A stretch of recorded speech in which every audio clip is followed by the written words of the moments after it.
Hello and welcome to the latest episode of the Two Robbies Podcast, your destination for in-depth discussion and analysis of the Premier League and the Champions League. I'm Robbie Mustoe, he's Robbie Earl, and here are today's topics. Liverpool and Manchester City's entertaining 2-2 draw at Anfield. Andros Townsend's Cristiano Ronaldo impersonation at Old Trafford. Chelsea leaving it late to take all 3 points against Southampton. Tottenham ending their losing streak with a win over Villa. And we will discuss the first sacking of the season, Xisco Muñoz out at Watford. That's what's coming up in today's episode. Okay, Robbie Earl, what a game. What a game at Anfield. Liverpool 2, Manchester City 2. So much to talk about, so much to enjoy. All I know is that when we came back into the studio, Rob, after the game had finished, it was such a exhilarating game full of, I think my first comment was like, brilliant game, mate. Brilliant managers doing their thing, brilliant players and brilliant goals. What a sensational advert for the Premier League as we got to listen to the managers afterwards saying that. And I think it was Pep, wasn't it, saying this is why it kind of is the best league in the world. What a game, my friend. Where do you want to start with it? I want to start with my sadness, and I won't talk for you on this, but my sadness that I used to play in the Premier League, and I used to run up and down and tackle and things. Me too. And it looked nothing like what I saw today, Rob. Today was like football of the highest club level. It was like a Champions League, top Champions League game. There was athletes all over the pitch. There was magnificent skill levels. There was strength, there's balance, there's speed, there's tactical know-how. It had all the ingredients. And I know some people might say, well, it was 0-0 at half-time. I thought it was a brilliant game of football for Manchester City's possession, their movement, their understanding of what they do, the cohesion and between each other. I thought it was outstanding stuff. And second half, maybe less football, more goals, more drama, some brilliant finishing. We'll talk about Mo Salah and just how he continues to be playing at another level. But more than anything, Rob, I want to say just appreciation of a brilliant game of football. You know, we can talk tactics, we talk about points, and we can talk, but that's what the Premier League is all about. What we saw today was all the good elements of what the Premier League is about. In the pre-game show, Rob, we talked about a flank, a key flank, and it was Manchester City's left against Liverpool's right, because there was key matchups there that we weren't really sure who was going to win out. First of all, Rob, let's just rewind a little bit. In terms of Man City's lineup, again, like Pep, false nine, take your pick. It's me. I'm the unlucky one that has to try and read his team and put a formation up on our screen for our broadcast, and it's hard to read him. We've never seen Grealish play the false nine for Manchester City. That's what he did. When you expect, Grealish is going to be against James Milner, it wasn't. It was Phil Foden up against James Milner, Rob. And wasn't that the key matchup that really Man City didn't capitalize on the first 45 minutes because they dominated. Phil Foden dominated James Milner in that spot. Well, the funny thing is, and the thing I'll say is, I have got to stop trying to think what Pep thinks, because this guy, is just on another planet. Because the interesting thing, Rob, is you kind of think, okay, Grealish is a false nine. It's got, and I think we talked about an early pod that he could play in there. He's got good control. He draws people in. He's got good appreciation of teammates and movement and space. But what we thought was, got to play Grealish against Milner. Grealish against Milner is a really great tie-up. Yeah, he sticks Phil Foden there, and Phil Foden gives James Milner as tough a 45 minutes as I can remember Milner playing. Yeah. You know, and so it's like you scratch your head and like, what's Pep doing? And then you see what occurred, and Foden gets goals and involved in most of their good play, and you kind of think, this guy's got it worked out somehow. Yeah, and I think the shock was at halftime that it was 0-0, and they didn't take advantage of it, and we did wonder whether that might come to haunt them later on.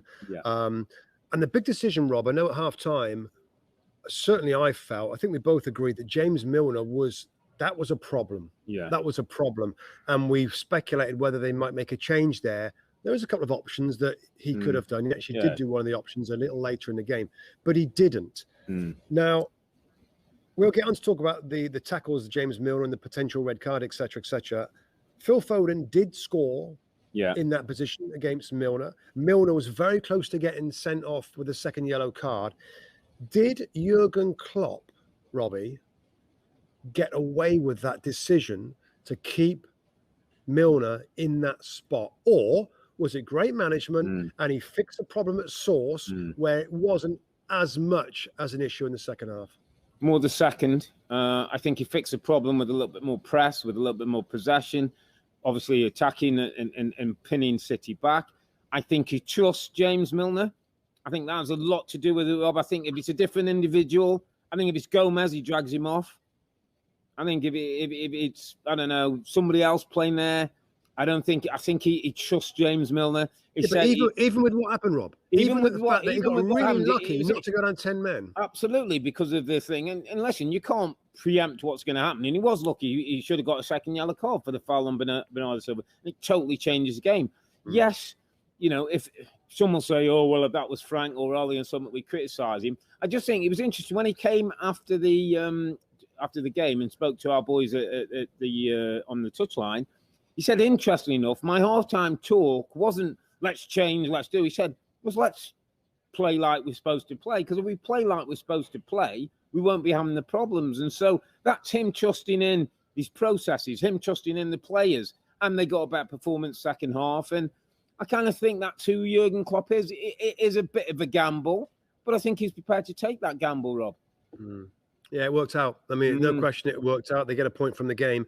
On that same flank, the other kind of matchup, again, that we were excited about, Mo Salah, quiet in the first 45 minutes against João Cancelo. Cancelo, again, that part of this flank, the City side of it dominated with some great passes and getting on the ball and looking $1 million. The second half, my friend, things turned around and Mo Salah came alive. How special was, first of all, the assist for Sadio Mane, but then the spectacular piece of art that we saw for Liverpool's second goal? Well, let me get to Mo Salah in a moment because you pose a good question. I mean, the thing I would say, Rob, then, in contrast to Milner, is you could almost make the same argument of Pep. Did he get it wrong with putting Cancelo against Mo, who's their best striker, the most dangerous? Because and you mentioned it all the time. It's all about possession. When City have possession, Cancelo's such a positive force in the team. When they haven't got possession and he's being run at, it can be a liability, as Lee Dixon said, with the sort of lazy challenge he does on the halfway line. Mo Salah breaks free, and all of a sudden they're in. So again, it's about choices. It's about managers. It's about who you trust. Pep believes his team are going to have the ball, so Cancelo's more important to him than maybe a defender who's going to sit back and maybe mark Mo Salah, but not be as involved in that build-up play that we saw was excellent. So those are the dilemmas that these top managers have, and they work it out. But you're right, let's concentrate on Mo Salah, Rob, because 6 Premier League goals now, joint high in the league. I think it's 9 goals in his last 9 appearances, all competitions. His rate of goals is spectacular. His quality of goals is spectacular. He does it all from a unique position. I don't think we've ever seen a wide player score as many goals as this guy. I can't think of Thierry Henry to a certain degree, but he was more central than I mean, Ronaldo early in his career was a wide player, got a lot of goals, he didn't get those goals. He didn't get Salah numbers, though. He got goals, but he didn't get... I mean, this guy's ridiculous, Rob. The assist is lovely, good appreciation of his teammate, great movement from Mane and Jota to create the opportunity. I mean, the second goal, you've called it a piece of art. I mean, I mean, there's so much that's good about it. The speed of it, the touch of it, the feel of it, the understanding, the knowing that he's going to show the defender that I'm going to kick this with my left foot and I'm going to pull my foot back and you're going to have to go to block this. Knowing that when he does that, Laporte's going to go to ground, then he's going to chop it onto his right. Then he chops it onto his right, Rob, and moves quicker than your eyes can see. Yeah. The speed of movement from having his balance on his left foot to gain it onto his right, and then hitting it across a top-class goalkeeper with his weaker right foot, it almost happens in a moment of days. That's goal scoring at the very, very highest level. That's Ronaldo and Messi level. That's up there with that. Yeah, it looks out of this world. The way that of course, we're blessed in the Premier League with so many cameras and these super slow motion cameras where he gets to the ball to shoot, and you look at the strain to make the steps to get to the ball quick enough so he can take the goalkeeper out with a quick early shot. And maybe just glance the post, it goes in at the far side. It was stunning, and it's like when you started the podcast, Rob, saying about like when we played, it was like a different. I mean, can you imagine trying to stop that as a defender? So of course, it wasn't all about Mo Salah. No, but again, just when you think he's a little quiet in the first half, he comes alive and changes the match. Just a spectacular goal and improve Liverpool in the second half, Rob. Yeah. Through just really a bit more intensity. Yeah. Got amongst the City players a little bit more, a little bit braver to pass the ball because they didn't pass the ball in the first half, and City love that. If you don't pass the ball well against them, oh, thanks, we'll have it back, and we're going to pass it well. Yeah. And you're going to get forced back because of our possession. So it had everything. I mean, let me get to the James Milner thing, Rob, because this interests me. And you know, sometimes on social media, I think some fans think we have a bias towards Liverpool, which I certainly don't. And I think we always try to be honest and objective. I mean, why does James Milner not get a second yellow for the foul on Bernardo Silva?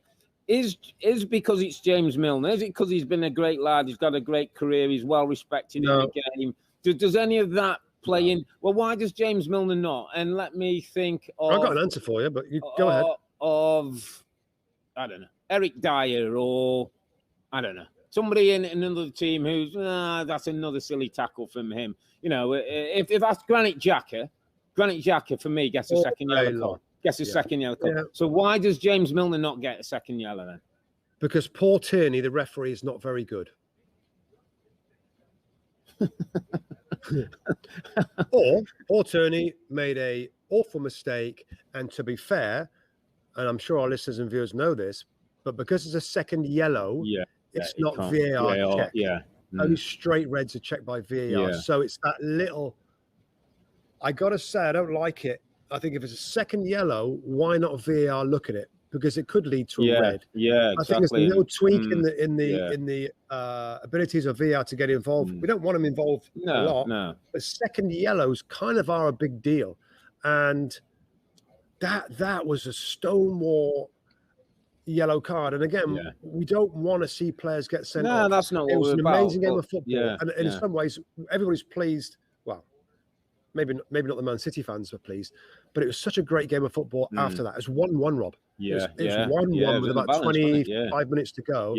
And City with an extra man, it changes everything. I'm not sure Liverpool can get out. So it was a mistake, and it was a pretty big mistake. It's a bad error then. In that big game of that magnitude, and we just talked about all the brilliance and the great things in the Premier League, that's not good enough, mate. To be honest, that's not good enough. Because that decides the game. And then, you know, the standard of refereeing, we've got to look at it. And if it means that we have to go to VAR, we should do, because Manchester City should have played 10 men in the final stages of that game. And it could have meant two more points for City that would have put them, you know, top of the table and have beaten Liverpool. Thinking about the table, Rob, and having a good look now. We've had a few 7 match days. I think at this point, Liverpool and City kind of been looking like they've warmed up lovely. Yeah, Chelsea top, aren't they? Yeah. After watching them today, Liverpool and Man City, how does this game, if anything, affect your thoughts on who might win the title? Reaffirms my choice that I said Manchester City, and I still think, I know everybody's going to keeps on about the false 9. It kind of doesn't hurt me as bad. I know that he changes the rotation of his players up there, doesn't breed as much familiarity and rhythm as other teams. He's a different manager. He wants a different style. For the first half of the game, Rob, the dominance of possession, and on the basis they played Chelsea last week, disarmed Chelsea, had them on the back foot. For 45 minutes, disarmed Liverpool, kept the crowd quiet and would have taken chances. Their football is grooved, is on point. Players, I think, will get better and rhythm will come a little bit more. I'm happy with City. I still think City are going to be the team to beat. I said Chelsea, and I think what I think we're gathering, and we're going to get onto Man United in just 1 minute. Between these two and Chelsea, it looks like where the champion's going to come from. I got to say, looking at this game, these two look revved up to do it. And Liverpool now, they're right up there, mate, with favourites maybe. I don't know. I know the bookmakers still had Man City favourites or sitting between these two. This game just reassured how good these two look right now, and absolutely ready and fired up for a title challenge. The football from City, the attacking prowess of those front players of Liverpool was special and brilliant. Yeah, absolutely a marvellous game of football. Let's move it to Old Trafford, my friend, where maybe the football wasn't quite as great, but there was plenty of drama, big personalities, characters on show. Rafa Benitez taking his Everton team that started the season well to Old Trafford. He's won twice there with two different teams. Would have been the first manager to have won there 3 times with 3 different sides if he got the win. That possibly could have come with a better decision from Tom Davies taking on the shot. From Manchester United's point of view, Rob, changes in the starting lineup. So Ronaldo rested. Cavani came in. Martial got his second Premier League start when we weren't particularly sure that he might have started with the likes of Lingard and Sancho. Greenwood played on the other flank. Bruno Fernandes as the centre role. And then there was the middle two, wasn't there, of McTominay and Fred in the holding positions. No Maguire at the back, the usual back four, and De Gea in goal. Yeah, and listen, they started the game pretty well, Rob, I thought. They moved the ball quickly. I thought they used the flanks. Good possession, good tempo, good energy. The stadium was enjoying the football. But I remember looking up at the clock, and I think it was about kind of 15, 20, 25 minutes, and it just started to drift away a little bit. And this is kind of a familiar pattern. It's like they all know what they want to do. They're all fired up. They start great at Old Trafford. And then maybe a lack of a real strong foundation in terms of their strategy and game plan. It starts to look a bit not very good. And Martial was a little bit surprising for me. He started on the left-hand side when you've got maybe Jesse Lingard that maybe deserves a start, given what he's done, got a couple of goals already. Jadon Sancho, whichever way you want to think about it, either needs a bit of a break or give him some more minutes. But it was Martial, and he got the goal. Missed a header early on, but it came down to, again, a piece of brilliance from Bruno Fernandes, who is a special footballer with his take, the control, the setup for Martial. And then, of course, it's 1-0, Robbie Earl. Now, control. I'll throw it back to you. At 1-0 at Old Trafford against a weakened Everton team with their best 2 forwards not available, don't the United fans deserve a team that can manage better? Now, whether it's managing to go and get the second and third goal or managing to keep possession to defend with the ball, I will say this, Rob, as I throw it to you, weren't we always taught and we had learned that the way to attack and play football is attack safely? Attack safely basically means get on the front foot, do your thing to try and score, but be very careful. Have insurance and be safe about it. Man United, again, another example of chaotic football a little bit and drama. Rebecca asked us at half-time, what's going to happen? I said, well, let's see if they can manage the game. But I suspect there's going to be more drama. And there was. Oh, it's interesting you say that. And we've both done, we've done the UEFA coaching badges. I'm not sure how the USA ones work, but I'm sure it's similar. But when you do your coaching sessions and your phases of play, and you'll do some attacking play, the last thing that you have to address, the coach always says is, what is your safety? What's your security?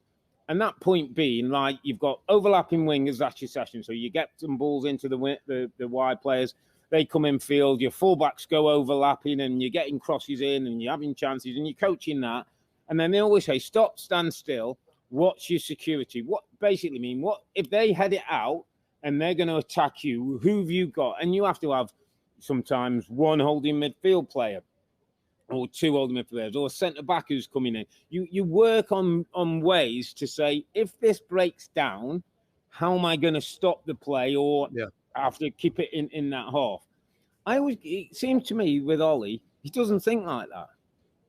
I don't think they particularly think like that. I don't think there's that kind of, hold it here. What if, one of my coaches would say, what if, as the corner's been taken for Manchester United and Everton have got everybody back, what if they break away? How are we going to defend? What if they hit us on the break? And I look at this Manchester United team, Robin, and I know we keep going back to it, and it's kind of like an old conversation, McTominay and Fred are not good enough. Right there is part of the problem. Not good enough, mate. And so that's, you can skin it up many ways, and the team plays not good enough that they keep enough possession and is grooved well enough to keep the ball. But your two holding midfield players are not good enough. If they were available for transfer, none of the other top 6 teams would take them. And that does hint at a problem with the recruitment. And to be fair, I think Ole Gunnar Solskjaer on the most part has made some good recruitment. Yeah. But $100 million on Jadon Sancho, when you could have potentially used that huge amount of money to tempt maybe Declan Rice, maybe Calvin Phillips, Yves Bissouma, who at Brighton, it looks a special player. So that was his call.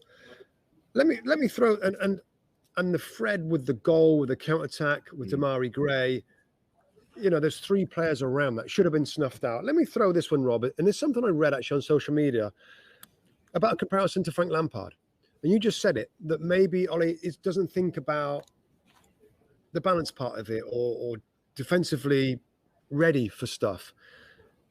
Do you think there's a comparison here?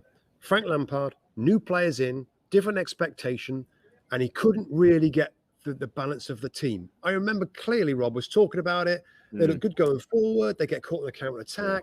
And it kept happening. They tweak it, try something else. It was better. Then it stopped happening again. And obviously Roman Abramovich is like, no, I'm going to bring in a different coach. And it changed instantly.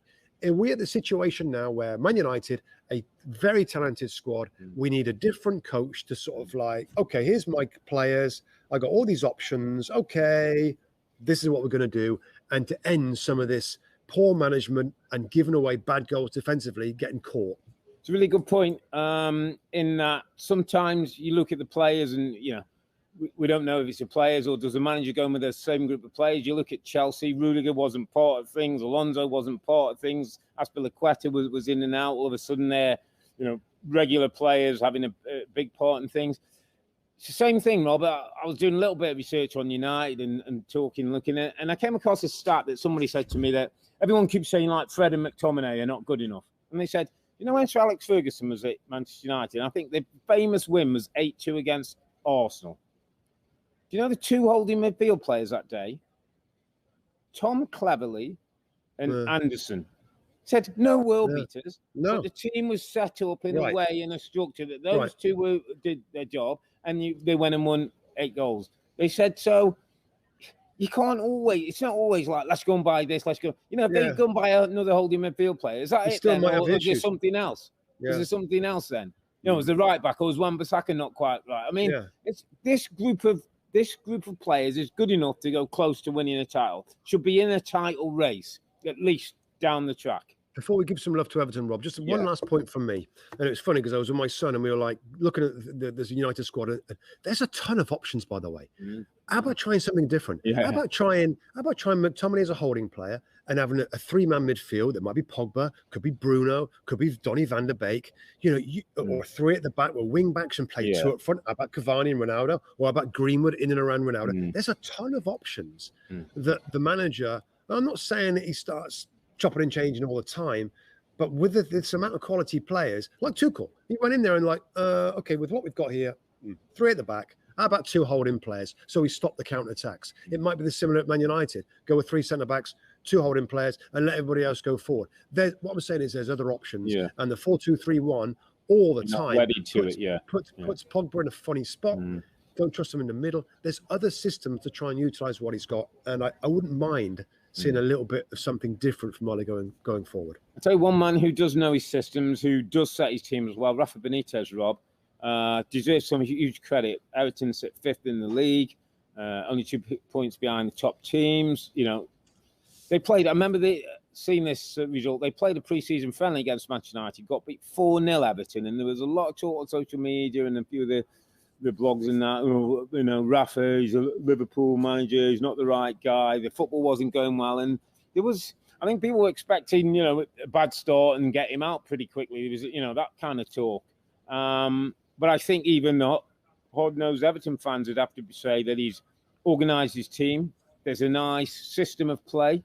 They play 3 at the back at times. They've changed it round. They put Demarai Gray underneath the striker when they need to. They play him in a wide position when maybe Richarlison and Calvert-Lewin are right.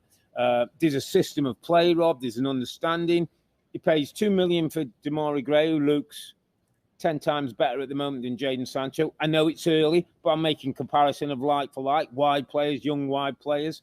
Andros Townsend is revitalised in that position that the managers put him in. And this wasn't just about how poor Man United were or didn't control the game. This was also how Everton could have gone on and won it if Tom Davies takes the shot on, and could have been very different. So huge credit to Rafa and Everton. Yeah, I mean, shape, structure, spirit, to go 1-0 down and have the spirit to believe they can get back in the game, and then have an opportunity late on when Tom Davies goes through right on goal. And listen, Yerry Mina's slightly offside. If he's not, it's a great play from Tom Davies. But how about going through yourself and trying to dispatch that ball and win the game for Everton? Absolutely agree with you, Rob. And Demarai Gray, his confidence is oozing out of his body with what he's doing at the moment. But there was some pretty special performances in this team. And also you got Rondon up front, a 32-year-old free transfer out of Chinese football. I mean, Anthony Gordon, a young 20-year-old player on the left-hand side. I mean, I know we've been here a million times with Everton and reasons to be excited. I'm not saying they should be excited, but they should be pretty content, satisfied, that the management of this club is in a nice spot, and I imagine they'll be looking to carefully build the team for the future. Yeah, there was a time when Richarlison and Calvert-Lewin didn't play, and you think, oh, that's the end of Everton, but not at all in this game. And my underappreciated player of the week, actually, my friend, goes to Andros Townsend, scorer of the goal, imitating badly the Ronaldo celebration. I think went to talk to Ronaldo, got brushed aside because Ronaldo, I think, was more upset with his team and his teammates than he was with Andros Townsend. Townsend apparently ended up getting a Ronaldo shirt, which was great for him. And it was nice, Rob, to hear Townsend talk, one, in a way that he seemed to be enjoying his football, new lease of life from a player who, we've looked down the years and said, he's got talent, but he doesn't bring the consistency. He's scoring goals. He's making goals.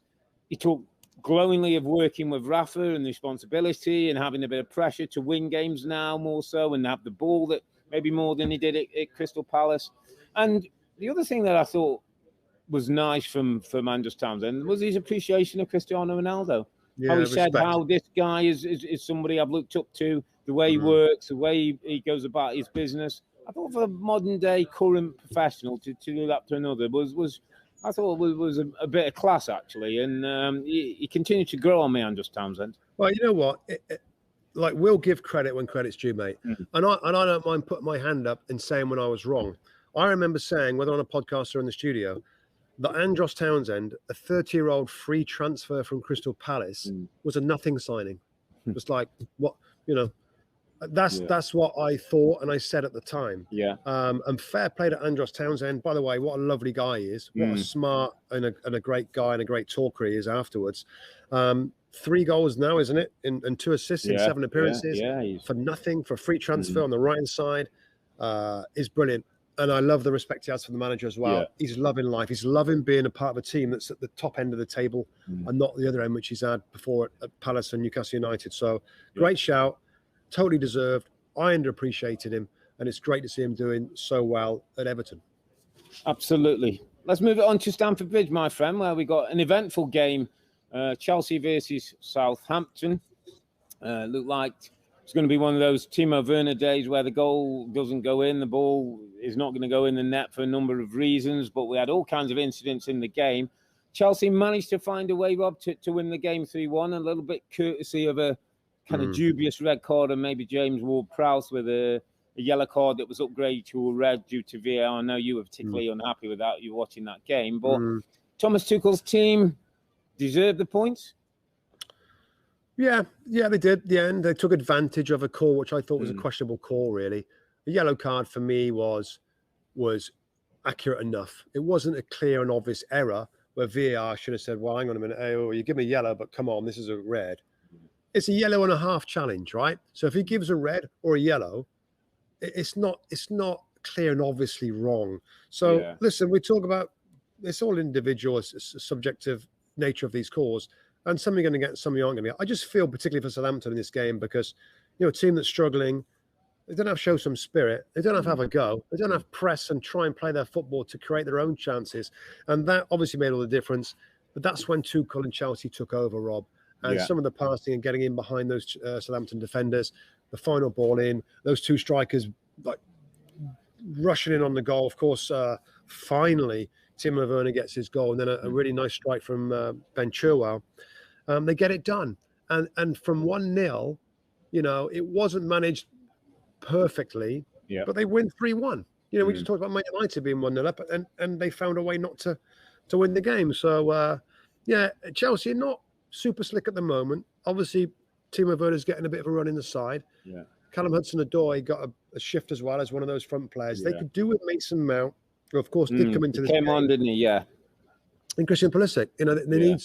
They need some other couple of players around Romelu Lukaku who's going to chip in with some goals and some, really get involved in attacking play. They're just not quite on it in that final third.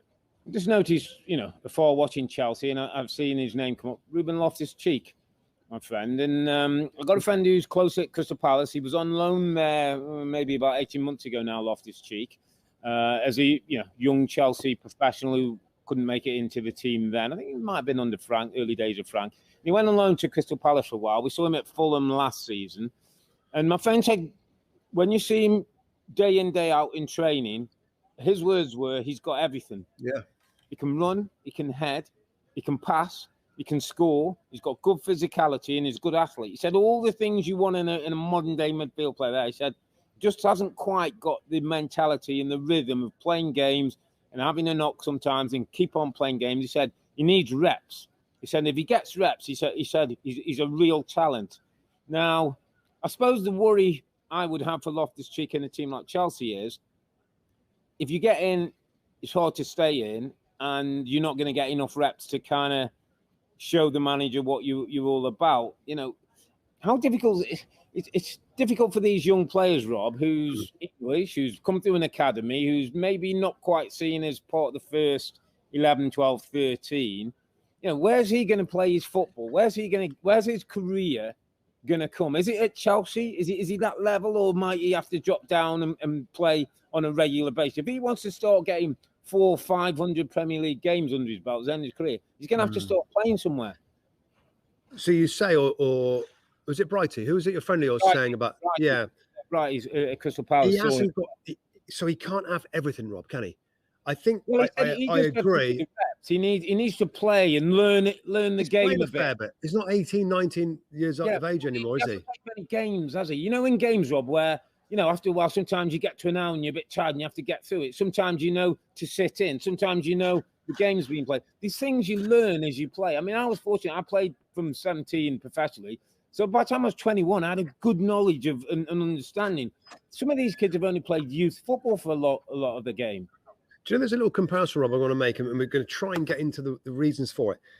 He's got as much talent, more physicality. Like you said, he's got the tools to do everything, than Declan Rice. Declan Rice has got something between the ears that affects a game, that is determined to do the right things with and without the ball.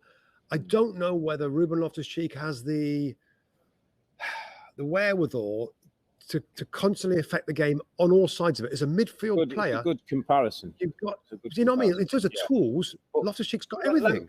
Let me throw one at you, and I know this is some conversation we should try and have longer. Maybe talk to a couple of young players, but let me just throw one thing at you: rejection. Declan Rice was at Chelsea as a kid and got rejected and went to West Ham. And sometimes rejection fuels you to prove people wrong. Because there's a steely, fiery determination in Declan Rice. It isn't. Now, I'm not saying there's some academy players, Rob, who have not kicked a ball yet and are earning thousands of pounds a week and have never kicked a ball or rarely kicked a ball in the Premier League. That can sometimes dim your ambition.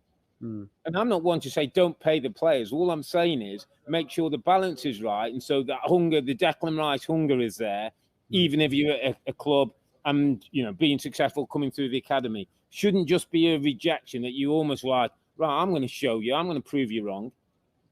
I mean, going to Crystal Palace, I mean, it's not a rejection, but it's like you got to go and improve. You got to go and take your game to another level to come back to Chelsea. No, he's got an opportunity right now, and we'll see. I just think it's an interesting one to keep an eye on, and he has got the tools to do the job. Okay, my friend, let's move it on to Tottenham Hotspur at home to Aston Villa. A little bit of pressure building up on Nuno. Obviously, things not going quite as they would have planned after first 3 games, 3 wins. They managed to get the win this time. Lucas Moura, I think, going in, it actually went down as a target own goal. Højbjerg with a lovely first finish for Tottenham. Ollie Watkins bringing Aston Villa level in the game. Tottenham got the job done. I think it's one of those stages where results are more important than performances at the moment. Nuno wants to play and he's still this transition. I suppose the headline is good win, no Kane Premier League goal again. I mean, he got a hat-trick in 20 minutes in the whatever league, Conference League. But no goals in the Premier League, Rob. Does that... the longer this goes on, the more the narrative and the story continues, doesn't it? From the 120-odd million move to Man City that didn't happen, and now the Harry Kane who can't quite get his head around it. Yeah, it will continue, Rob. I mean, I'm not he's going to score goals quick soon. I mean, he just looks maybe a little bit flippant, Rob. We saw a couple of little kind of flamboyant efforts at goal. It's going to come. It's going to come. He's obviously a class player. I don't know where his mind's at. Not always easy to tell with Harry Kane. He's not one of those, Rob, that wears his heart on the sleeve. We can see how he's feeling at the moment. It's a really important win for Spurs. I mean, a really important win. I mean, it eases the pressure. It shoots him at the table a little bit. And he's still learning. I said this all the way through. Now, in this lineup, Rob, you have got Emerson Royal, who hasn't had a brilliant start, but he's probably going to be there starting right back. Christian Romero, the new player, who won Italian Defender of the Year last season, started the game. And I see that Harry Skip started as well in that midfield alongside Højbjerg. I think Skip and Højbjerg have got to be in the team. I know you want more flair, and then Ndombele started the game as well.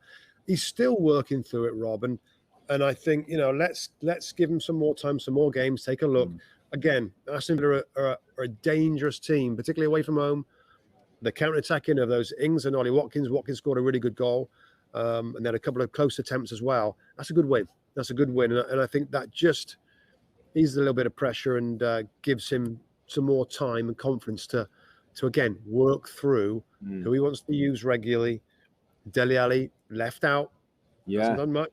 I'm surprised because I'm a fan of Dele, and I struggle to understand how he can't get near to what he was before. But Nuno's got to make big calls, and he is doing that, and he'll continue to do that and learn as he goes. Yeah, it was interesting because I watched the Spurs game against Mura in the preliminary Conference League. Nothing else to do. Yeah, it was one of them. I just thought I'll have a little look at that, and it was interesting. The team Dele Alli started, and all right. He left Lucas Moura, he left Sonny, he left Harry Kane on the bench. Almost, I think, like they're there if I need them, but we should have enough today. Well, scoreline they were 2-0 up, went back to 2-1. Dele Alli scored for the penalty. Got it back to 2-1 Moura, and all of a sudden it was like, oh, big boys, on you go. So Lucas Moura goes on, Sonny goes on, Harry goes on. 20 minutes later, Harry gets a hat-trick. Dele Alli, interestingly, was one of the players taken off, Rob, which I thought, okay, wonder what this means for the weekend. Is he saving him? Is he thinking? Not involved today, didn't get on the pitch today. If this doesn't start to happen for Dele, and I think we're both Dele Alli fans because we know what he can be and the capabilities, but at some point, Rob, we've got to start saying it's a long time since the goal, the famous flick over the head in there. It's a long time since the 17 in the season. So it's long, I mean, are we being a bit nostalgic? I mean, is it another manager who still can't get it out of him? Well, it's been a few now. And I think at some point you're going to have to cash in and reinvest the money in a different player that can maybe be more consistent. I mean, that's the last thing I want to say. But you don't want to have a player that's, expecting to do better things, giving him opportunity after opportunity. I don't know. I can't figure it out. It's a strange one to me, how he's not doing more for the team. I mean, he seems to be working a little harder, but again, you expect him to be creating in the final third and making those runs in behind that he always did and scoring the goals and arriving in the box. But no, it's a strange one. And Spurs now can maybe move on a little bit. And if they look better without Dele, that's bad news for Dele. Bad news when you're left out the side, and it's happened to both of us, I'm sure, at some point. Yeah. You're like, oh, they're winning without me. It's not good. But anyway, good for Nuno. Good 3 points. Yeah. Good for the conference a little bit. Let's take it to Ellen Road, where the game wasn't overly exciting. Leeds got their first win of this season against Watford. 1-0 win, Llorente with the goal. It was Leeds having plenty of possession, actually creating enough chances, didn't quite take them, but the one goal was enough to get all 3 points. Xisco Muñoz, who's started with Watford, 7 points from 7 games now. I remember I did a little bit of work on the team, thought it's quite a nice balance of young, talented players like Saul and Dennis with the Sissokos and Kuka and Danny Rose at fullback. And I kind of was looking at them thinking, decent start by Watford. Look like they're going to be competitive this year. No guarantee of staying up, but look like, they're going to be in around it. So anyway, we have the 1-0 victory to Leeds. Leeds get their win. Bielsa's a little bit happier for things and hope things will take off. And then, I mean, we arrive in the studio this morning, mate, to the news. Rebecca's like, the first thing, Muñoz is gone. It's like, what? I mean, only the Premier League, but having said that, only Watford in the Premier League. I mean, I think we said in the end, surprised. Maybe shocked is better, not surprised. Shocked that it's happened, but not surprised because it's Watford and that's what Watford do. And I know some people are kind of saying, well, it's okay, this is what they do. It isn't okay for me, mate. 7 games in. It isn't okay. A manager who's trying to find his way, who's got a team up, who's had a reasonable start in the league. It's like, well, if they didn't want him, if they didn't think he's a Premier League guy, thank him for getting us up out the league, see him off and get somebody in who you do believe in. But, people don't realise, Rob, and we've both been in situations, the trauma that you go through when a manager changes in a football club. Things change, sometimes for the better, sometimes for the worse. But there is a trauma, there is a break in the club that has to be put back together. And they're talking Ranieri, possibly his favourite. We might hear him the next day or so or others. But I just think it's a gamble every time you break that bond and then say, oh, this new guy will come in. He'll do it for the next 6 months. I don't know, mate. I was really uncomfortable. And Rebecca said to me, what do you think about it? And I kind of said, maybe it sounds a little bit flippant, but I'm really not bothered. Watford team doesn't bother me because I just can't take them seriously. Listen, I spoke in support of the Pozzo family and what they've done at their football clubs and at Watford, and I understand the idea, the philosophy of regularly changing the manager. Now, when I say regularly, maybe after a season or 2 seasons, are we going the right direction? Okay, let's go somebody else. I think because the setup is the players. Everybody knows that a coach comes in to coach the players. The players are brought in by the ownership and the directors of football, etc., etc. But when you're talking 7 games in, and you're absolutely right, there's no way they expected him to last. It's almost like, well done, Xisco. Like, great, we got promotion. Here's your reward. You have a few games. But really, as soon as they got any kind of material, and by the way, 2 wins, scoring more goals than Spurs and Arsenal, I mean, and 7 points. I mean, that's form to stay in the division. Yeah, 30. And they now want to do it to get an experienced manager in. So I am going to go for Xisco Muñoz as my underappreciated performer, what he's done in promoting this football club, what he's done in a difficult start, trying to integrate 12 new summer signings into this team, which is never easy. How many times have we talked about promoted sides, bringing loads of players in? It's not easy. And they've had a good start. 2 games from 7, two wins and a draw. Is pretty good. So underappreciated Xisco Muñoz. And finally, before we move on, Rob, I researched in the summer about Watford when they get promoted. Of course, we're looking at how they play, who they got, and what's going on. And I saw a really nice interview with Xisco, and he is the most likable, warm character for an interview. And in that interview, I think Troy Deeney was in the interview as well, and was talking about how everybody loves Xisco and how he's been so warm and nice to everybody around the club. Tremendous manager, very fair with his players, and he was really liked. So back to your point, to finish on this, well, the players are like, "What? Hang on a minute, we kind of liked him, and we're working okay, and now somebody else will come through the door." And I joked on the set earlier, Rob, that if it's Claudio Ranieri, if he lasts the whole season, that'll be his biggest achievement as a manager. Bigger than winning a title. Yeah, just to stay for 30 games at Watford Football Club. So if it is him, we'll see. But I thought that was I couldn't believe it. We walked in, Rebecca said, I'm like, wow. You know, I mean, you made a big statement. You said that's probably the biggest sacking we've had since we took over the most ridiculous. Sorry, was your actual words.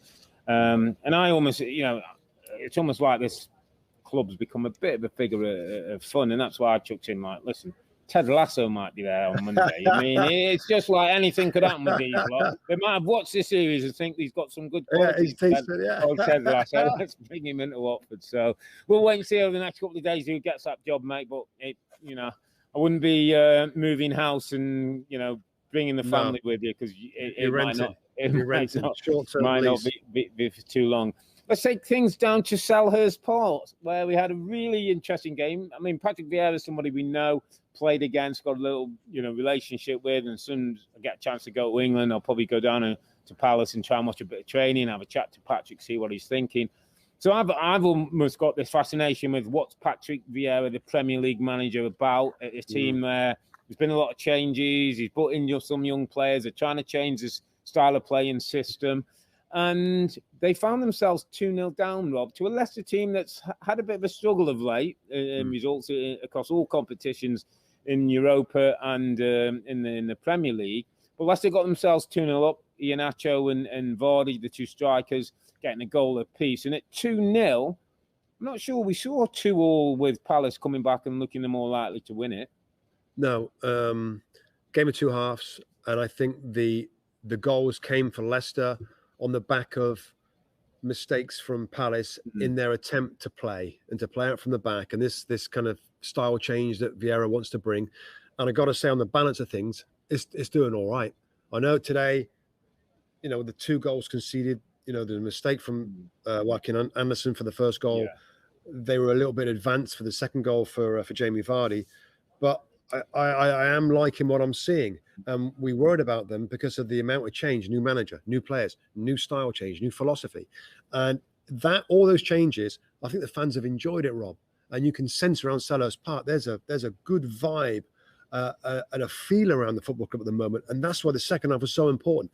Don't get bogged down with by carefully trying to play out from the back.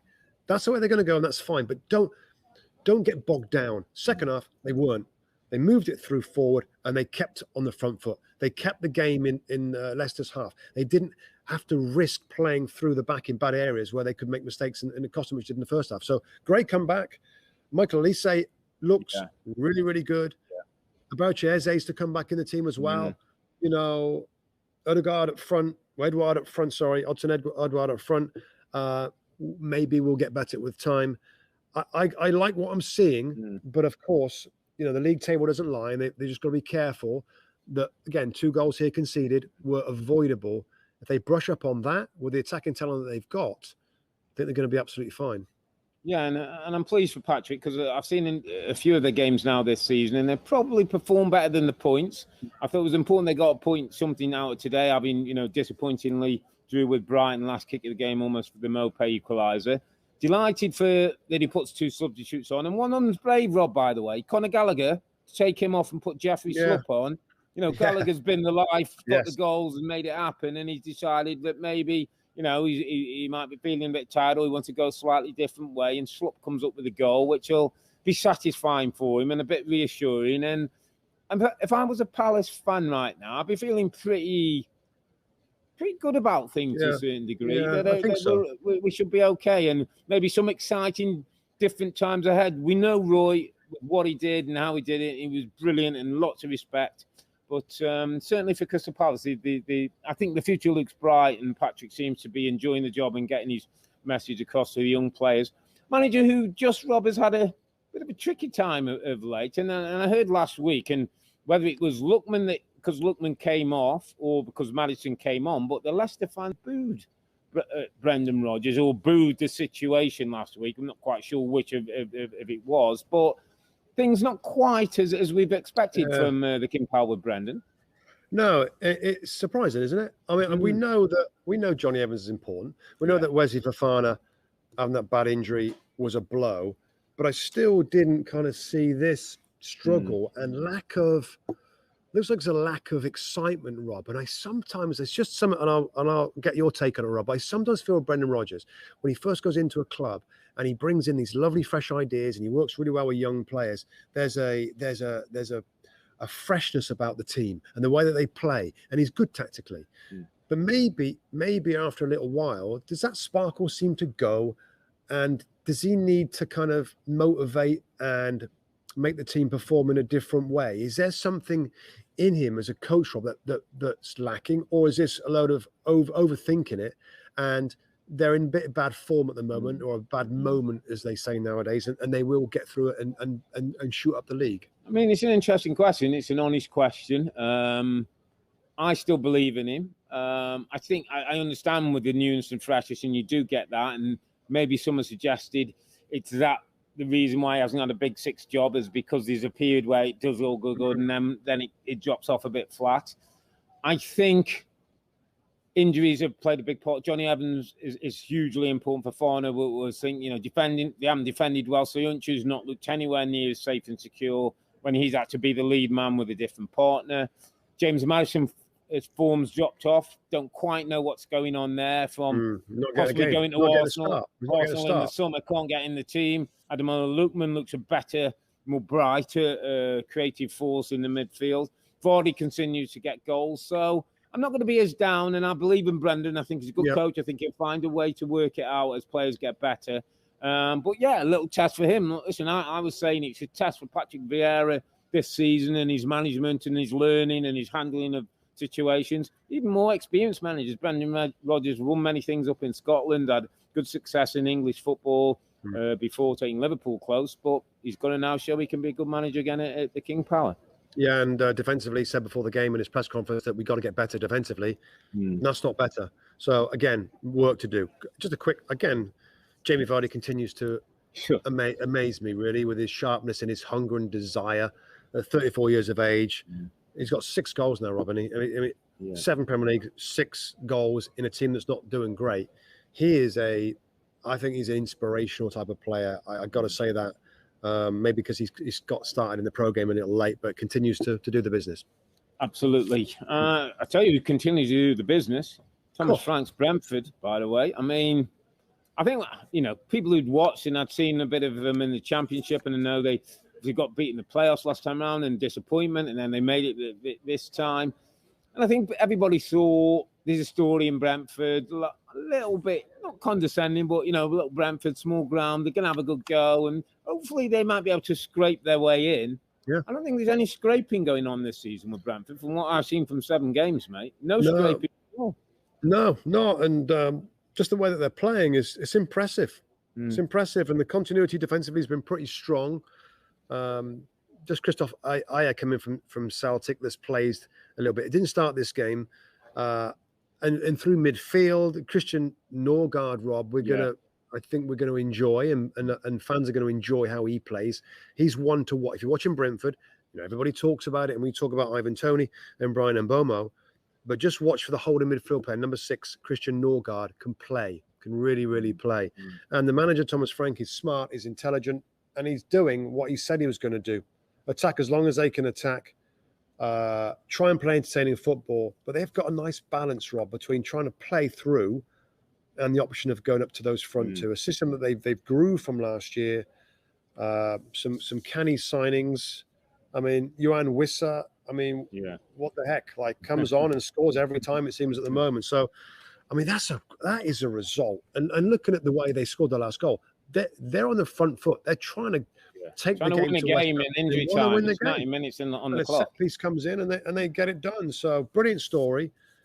We'll see how it shakes out, Rob. The Premier League is we get to Christmas and it can hit you. Injuries and stuff, it can hit you in the winter and stuff. They look like they're going to be okay. They got a manager who enjoys it, got a good relationship, knows his players. There's a hunger. The other thing about that group, Rob, there's a lot of hungry players. I mean, Rebecca said quite rightly that, there's many players there you'd pass in the street, wouldn't know they're Premier League players. Tell you what that gives you sometimes, a bit more drive and determination to stay in there. So people do know you and you do get on. And it's what Leeds had last season, and certainly Brentford have got it in a slightly different way, the way they play, a little bit more structure. But, excellent result going away to a West Ham team that are in decent form themselves. So, good win for Brentford. Move on to Wolves. Wolverhampton wonders who could do with a win, and they backed up the win last weekend with a 2-1 win against Newcastle. Raul Jimenez involved in both the goals. Great to see him back amongst involved in goals, scoring them and making them. Hee-chan Hwang, the Bull, looks like he's going to be a fan's favourite with the team as well, Robin, in the way he plays. Really great result for Bruno Lage. Steve Bruce, by the way, my friend, not so good. Not sure what's going on at Newcastle. No. Yeah, it's funny, Rob, because this season, I know Lee Dixon and Graham Rousseau in our pre-game show from England were talking about the quality of the Premier League in depth and the teams all down the league. And you're seeing new managers come in and be bright and be front foot managers and attacking managers. And Thomas Frank at Brentford is trying to play. And we know about Graham Potter at Brighton trying to play. Yeah. Steve Bruce isn't that guy. And I think the Newcastle fans, Rob, are frustrated that they want one of those guys. If there's one thing that we know, and we know what the Newcastle fans want, is a team that has a go and tries to play and has some flair players, which they have got. And I think that's a frustration. Now, are they going to struggle on with Steve Bruce? History says they will. The fans want something different. And whether you think of an Eddie Howe or the way that they play or somebody else out there, Bruno Lage is a good example of there's some good coaches out there, Rob. Good coaches that would love the opportunity to coach Newcastle United. Lage is finding a way. Love his approach. Love his way of being more attack-minded than Nuno and doing it a little bit differently and switching out the forward players and Adama Traore that was linked to some big clubs and switch it out with others that have come in and done the business. I think they'll struggle on with Newcastle and he'll get some the odd results and they'll have some disappointment ones and the radios will light up in Newcastle, the phone-ins and stuff, and then they'll get a result. And I think it will just sway like that all season. I don't know whether that's right or wrong. I know what Newcastle fans want. I just don't know how long Mike Ashley and the board are okay with the current situation. Yeah, they desperately need Callum Wilson back at maximum playing at the top at the moment, but Callum Wilson makes him a whole different category, and if he can get back scoring goals, then chance for them. Let's move on to wrap things up. Brighton 0, Arsenal 0. A Brighton team who I didn't think played that well against Palace and got the 1-1 draw. Played so much better against Arsenal. This time had a 0-0 draw. Again, it's converting those chances, turning some of that possession into goals. But their structure, Rob, their play under Graham Potter is there to see. It's ingrained with what we now know is Graham Potter's style. Talking about the likes of Volley and Pep and that. You can see exactly what they're doing. I think we differ a little bit on Arsenal, and I won't speak for you. I thought there's a decent takeaway from Arsenal. Didn't play particularly well. Didn't create an awful lot of chances. The odd chance, Smith Rowe probably with their best one of a breakaway. But for me, what I took away from this game for Arsenal is didn't play well. The new phrases, you have to suffer and come through. I thought they suffered when they had to, and they found a way to get a point. And for some of these young players, the Sakas, the Odegaards, the Smith Rowes, they're still learning the trade. And sometimes I remember playing games and in a 0-0 like that, and it used to think, like, I'll shove that one away. some days when I'm not playing well, just make sure I don't get beat. And I know what that is, and I know what that feels like. And I thought that was what Arsenal got from this. Some days when we don't play well, let's make sure we get a point. I hear you. And yeah, that's one side of the argument. I just was disappointed that the team, the manager, couldn't find a way to change the flow. And to be fair, Graham Potter said after the game, Rob, in an interview, that's about as good as it gets from us in their general play. Yeah. And how they pass the ball. And they created stuff. They didn't score, so of course it can be better. But he liked the way they played. I think we all like the way that they played in this game. But wouldn't you expect, and I know it's young, and I get your point, and a 0-0 when they don't play well, but I just thought it's a learning experience for the younger players, Rob. Yeah. You know, the Saka and Odegaard and Smith Rowe are talented. But is that a learning experience where in away games sometimes you got to find a way to affect it and find a way to flip and change this flow and momentum? Let's get on the ball. Let's put a few passes together. Let's get them to struggle a little bit and chase shadows a little bit and force them back. And we can use our system over theirs. That never happened the whole game. No. I always say, Rob, it's a cliche. That one of my favorite cliches, like in the game of football, two halves are never the same. They kind of were here. Brighton on top, forcing Arsenal back. It was a wicked night, weather and stuff. Yeah. But I was just a little disappointed that Arsenal, you know, they're going to be a footballing team. Yeah. Never got to grips with playing good football, really, in the 90 minutes. And but maybe you're right. Maybe you take it on the chin. It's a young team learning, and they didn't lose the match. Yeah, there's going to be learnings. And listen, they're well up for North London derby at home with the fans in there. Maybe not so much away from home. And again, young pros learning the game, understanding the game. You take a point, you know, get to the video room, get back on the training ground, and do some learning. All right, finally wrapped up with the final game of the weekend. Burnley 0, Norwich 0. Maybe not surprised. 19th versus 20th in the league. Norwich struggling for goals. Burnley not much better. Nothing great about this game, Rob. Norwich's point of view, I suppose it's the first point on the board for them under Daniel Farke. I mean, these are conversation to be had maybe about how they just almost waving the white flag in some respects coming up for me, mate. I just didn't feel like it should be okay to me just to accept that, you know, we'll probably go back down again. Farke plays a nice style of football, and Farke has got experience of getting them promoted. I wonder if now there's other coaches that played nice football with our squad and our philosophy could probably get us promoted as well, and then make a bit of a better fist of it, make a bit of a better attempt at staying in the league. I mean, I don't know. I don't know whether my narrative, when my opinion is going to change. How's it going to change? I mean, I'm sure the Norwich fans want to have a good season, and then a season where they don't win anything or score any goal. I don't know. And Burnley, I'm assuming, Rob, that they're going to find the ways to win games and start scoring goals. Yeah. Maybe I'm wrong. I thought last year they might have a real struggle and get relegated. So this year I'm like, well, they proved me wrong last year. They're probably going to be okay again. Maybe they're not. But I do expect them to start grinding. And most of the players are fit for them, defending key players that were out early last season. But yeah, 0-0, enough said. Maybe they'll make the international break, do a bit of work, restart, and come back as we get into the month of October. Listen, mate, huge weekend of football. It's been a couple of days of great games, great action. No bigger than the game at Anfield, where we got a brilliant game of football. Ended up on us even 2-2 draw. It's a weekend where I thought Arsenal hung in, Manchester United hung on, and Brentford won again. Don't forget the Fan Fest that's coming up in LA at the Coliseum. To get tickets for that, you can go to NBCSports.com/Premier League Mornings Live and get your tickets there. Come down and see me, Mr. Musto, Mr. Tim Howard, and her ladyship herself, Lady Lowe, will be down in LA on the 23rd and 24th of October. And also, a note for your diary, my buddy, Mr. Musto, sat down with Jordan Henderson, two midfield maestros talking it out there, and look out for that interview. We're going to run that on our podcast next Wednesday, October the 6th. So look out for Musty sitting down with Jordan Henderson. Some great insights from the Liverpool captain. But for now, I'm Earl, he's Musty, together with the two Robbies. Thanks for watching and listening. Be safe, stay healthy. It's a good night from me. And it's good night from him. Good night.